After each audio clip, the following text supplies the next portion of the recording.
Hi, I am Bailey Stewart. I am a second year at HCOM110-13 and I am majoring in psychology. Today I am presenting to you guys a summarization of chapter 25, which is on credibility, and this is from the Speaker's Compact Handbook. So for those of you who don't know what credibility is, the definition is a combination of perceived qualities that make listeners predisposed to believe you. So the first thing you need to do is assess your self-image. When you're giving a speech, it is very important and highly recommended to beforehand reflect on yourself, and in this chapter it actually has a list of quality or characteristics that are highly efficient for looking credible or seeming credible in a speech, and it asks you to look at that list and take what you believe you will utilize and emphasize the most for yourself. So I went ahead and did that, and the list that I put together was personality, intelligence, intention, goodwill, composure, sociability, and authoritativeness. One that I am demonstrating right now would be composure, because when you're giving a speech and you want to seem credible, it's very important that you are confident and have composure.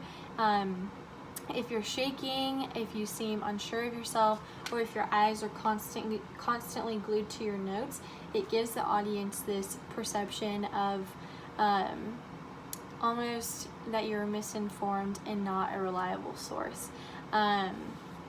So a theme of this chapter was pretty much being confident and prepared. A way of being prepared and presenting yourself as credible to the directed audience would be sending in your credentials beforehand, whether it be a resume,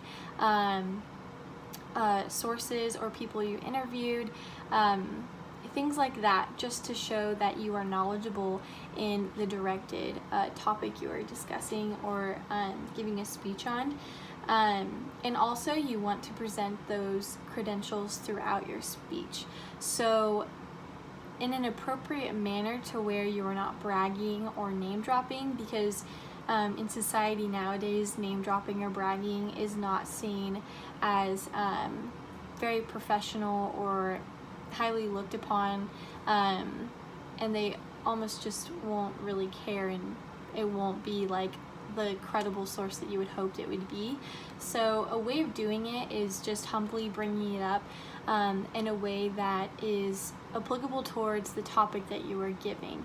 So say if you are giving a speech based on the handicaps and their lack of attention in certain locations. So in the text it gave an example of saying, at my 4 years of management at Target, I noticed the lack of attention for the handicapped community, and this was brought more so to my attention when my brother came back from Afghanistan, in a situation to where that was an issue for him as well.